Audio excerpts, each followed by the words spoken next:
శ్రీకృష్ణ శ్రీమన్నారాయణము 13వ దశకం.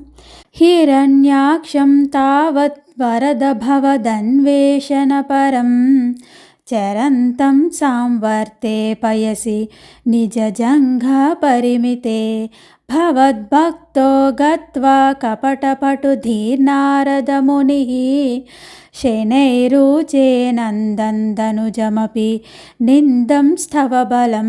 భక్తుల కొరకు వరములు నొసగు శ్రీమన్నారాయణ, హిరణ్యాక్షుడు నిన్ను తనతో సమానమైన బలము కలవాడనని భావించి నీతో యుద్ధము చేయుటకై వెదుగుచుండెను. అంతులేని ప్రళయ సముద్రము అతనికి మోకాళ్ళు వరకు మాత్రమే వచ్చుచుండెను. అంత ఎత్తున్న హిరణ్యాక్షునితో నీ యొక్క మహాభక్తుడైన నారద మునీంద్రుడు కపట బుద్ధితో నీ బలమును కించపరచుచు హిరణ్యాక్షుని పొగుడుచు మెల్లగా ఇట్లు పలికెను. సమాయావి విష్ణుర్హరతి భవదీయాం వసుమతీం ప్రభో కష్టం కష్టం కిమిదమితి తేనాభిగతితః నదన్ క్వాసౌ క్వాసావితి సమునినా దర్శితపథో భవంతం సంప్రాపత్ ధరణిధరమోద్యంతముదకాత్. హిరణ్యాక్ష, మాయావి అయిన విష్ణువు నీ యొక్క భూమిని హరింపదలుచుచున్నాడు. ఇది చాలా అన్యాయము, ఇది తప్పు కూడా అని నారద మహర్షి అనెను. అప్పుడు హిరణ్యాక్షుడు గర్జించుచు ఆ మాయావి ఎక్కడా ఎక్కడా అని అడగగా నారదుడు నీ ఉన్న ప్రదేశమును చూపించెను. అప్పుడు నీవు సముద్రంలో నుండి భూమిని ఉద్ధరించుచూ ఉంటివి. అట్టి నిన్ను ఆ రాక్షసుడు సమీపించెను. అహో ఆరణ్యోయం మృగ ఇతి హసంతం బహుతరైః దురుక్తైర్విద్యంతం దితిసుతమవజ్ఞాయ భగవన్ మహీ దృష్ట్వా దంష్ట్రాశిరసి చకితాం స్వేన మహసా పయోధావాధాయ ప్రసభముదయుంక్తా వృధవిధౌ. ఇది అడవి మృగము కాదా అని హిరణ్యాక్షుడు నవ్వుచు అనేకమైన దురుక్తులచే నిన్ను నిందించుచూ ఉండెను. అతనిని నీవు ఏమాత్రము లెక్క చేయలేదు. ఆ సమయమున నీ దంష్ట్రాగ్రమునున్న భూదేవి భయముచే కంపించి పోవుచుండుటచే చూసితివి నువ్వు. అట్టి భూమిని నీ మహత్యము వలన సముద్రమందు నిలిపి ఆ దుష్ట రాక్షసునితో యుద్ధము చేయుటకు సిద్ధమైతివి.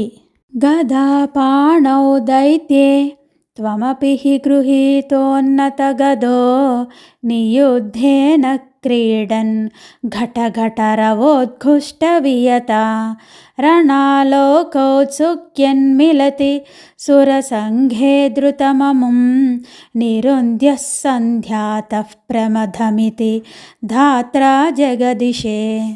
రాక్షసుడైన హిరణ్యాక్షుడు గదను పట్టుకొని యుద్ధము చేయుటకు రాగా నీవు కూడా చాలా గొప్ప గదను చేతపట్టుకొని ద్వంద్వ యుద్ధము చేయుటకు పూనుకుంటివి. ఆకాశమందు మీ ఇద్దరు గదలు ఒకదానినొకటి తగులుకొనుట వలన ఘటఘట శబ్దము వ్యాపించినది.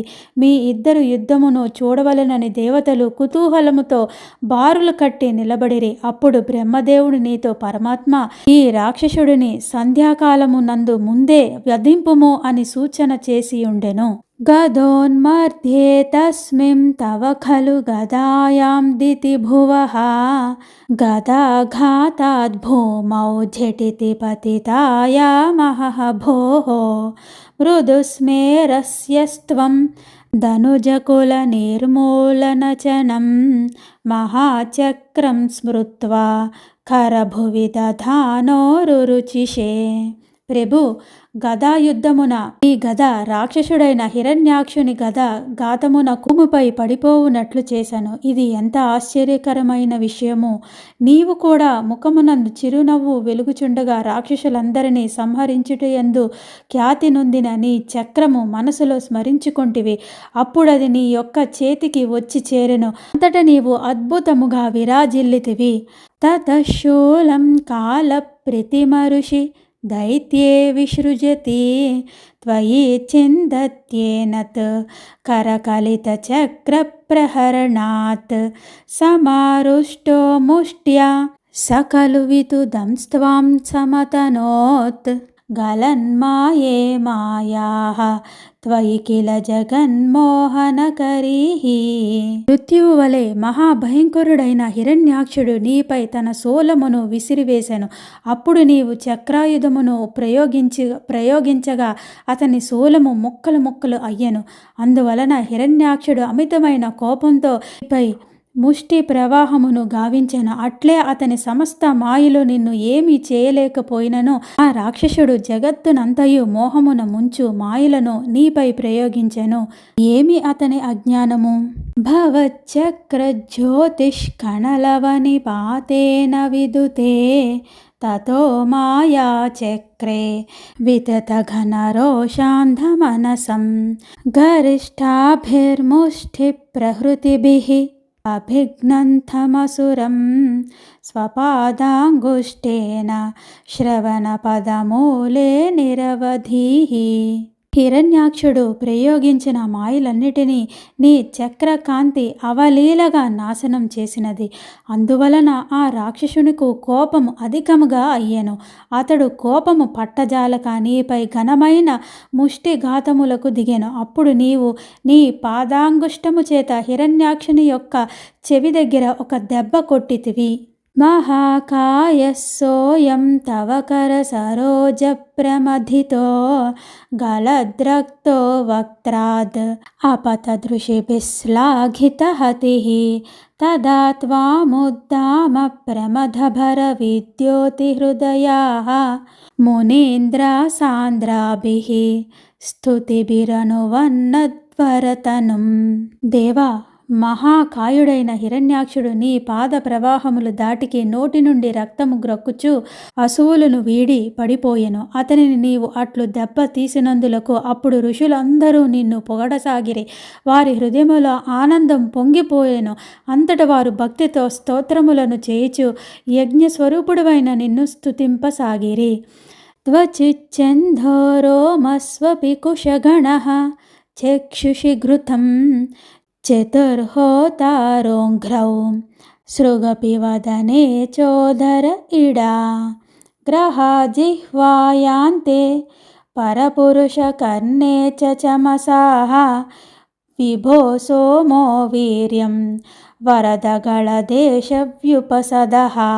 పరమపురుష, నీ శరీర చర్మమే గాయత్రి మొదలగు ఛందస్సులు, నీ రోమములే దర్భలు, నీ నేత్రములు ఘృతము. అధ్వర్యుడు, ఉద్గాత, హోత్ర, బ్రహ్మ అను ఈ నలుగురును నీ 4 పాదములు. నీ ముఖమే శృక్కు. శృక్కు అంటే రాజ్యమును హోమములో చేయు సాధనము. ఉదరమే ఇడ. ఇడ అంటే హోమద్రవ్యములుంచడి పాత్ర. నీ నాలుకే గ్రహము. గ్రహము అంటే సోమరసముంచడి పాత్ర. కర్ణములే చెమసములు. చెమసములు అంటే కర్రతో చేసిన యజ్ఞ పాత్ర. ఇదియు కూడా సోమరసం ఉంచడి పాత్రయే. వీర్యమే సోమరసము. నీ గళమే ఉపసదము అను ఇష్టి విశేషము కనుక నీవు సంపూర్ణముగా యజ్ఞస్వరూపుడవు. మునీంద్రైరిత్యాదిస్తవనముఖరైర్మోదితమనాః మహీయస్య మూర్త్యా విమలతరకీర్త్యా చ విలసన్ స్వధిష్ణ్యం సంప్రాప్తః సుఖరసవిహారి మధురిపో నిరుంధ్యారోగం మే సకలమపి వాతాలయపతే.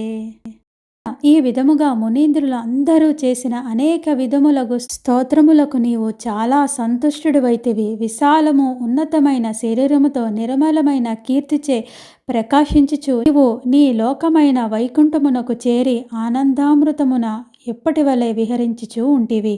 మధుసూదన, నా సమస్త రోగములను కృపతో తొలగించుము స్వామి. హిరణ్యాక్ష వధ అను 13వ దశకం సమాప్తం. శ్రీకృష్ణాయ పరబ్రహ్మణే నమః. నారాయణ అఖిల గురో భగవన్ నమస్తే. జై శ్రీకృష్ణ.